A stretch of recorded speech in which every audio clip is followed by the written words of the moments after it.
Hola, hoy les quiero compartir algo que leí hace varios días y resonó bastante conmigo. Sé que con ustedes va a pasar igual. Imagínense que había un escritor.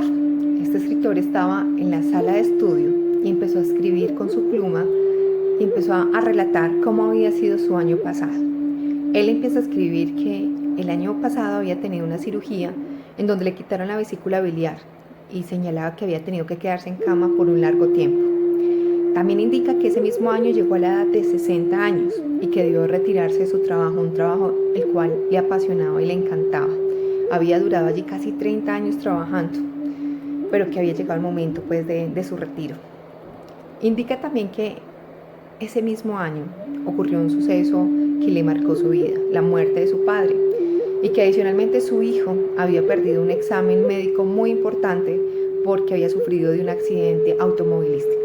El escritor indica que ese año fue un año sumamente terrible para él. Fue de esos años que quería definitivamente que no hubiesen ocurrido. Al final del escrito escribió: fue un año pésimo, fue un año sumamente malo.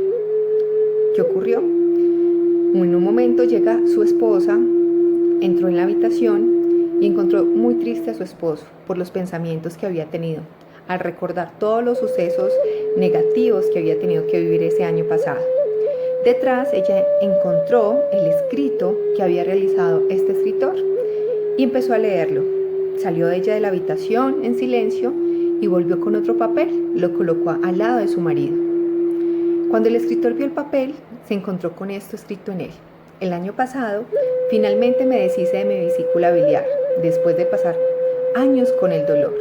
Cumplí 60 años con buena salud y me retiré de mi trabajo. Ahora puedo utilizar mi tiempo para escribir con mayor paz y tranquilidad. El mismo año mi padre, a la edad de 95 años, sin depender de nadie y sin ninguna condición crítica, conoció a su creador. Ese mismo año, Dios bendijo a mi hijo con una nueva oportunidad de vida. Mi coche fue destruido, pero mi hijo se mantuvo con vida sin ninguna discapacidad. Al final ella escribió: ese año fue una inmensa bendición de Dios.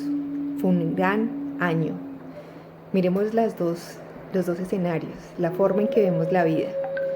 Sé que muchos de nosotros estamos pasando por momentos difíciles, que esta situación del COVID-19 nos hace pensar acerca de las crisis que se vienen presentando, de la adversidad. Sin embargo, está en la forma en que lo vemos. Los chinos en su ideograma utilizan dos ideogramas para hablar de la crisis: uno como un problema y dos como una oportunidad. Si tú crees que estás teniendo un problema, créeme que tienes un problema. Pero si tú ves este momento como una gran oportunidad, realmente es una oportunidad. Lo más maravilloso de todo es que debemos ser agradecidos, porque posiblemente no vemos que frente a una situación adversa hay gran potencial y hay grandes enseñanzas que nos permiten darnos cuenta de lo bendecidos que somos. Por eso, la reflexión que nos deja esto es algo muy, muy maravilloso. Y no es la felicidad la que nos hace ser agradecidos, es el agradecimiento el que nos hace ser felices. Por eso debemos agradecer cada instante y, a pesar de las circunstancias adversas, darnos cuenta de que tenemos la oportunidad de transitar cada día de la mejor manera.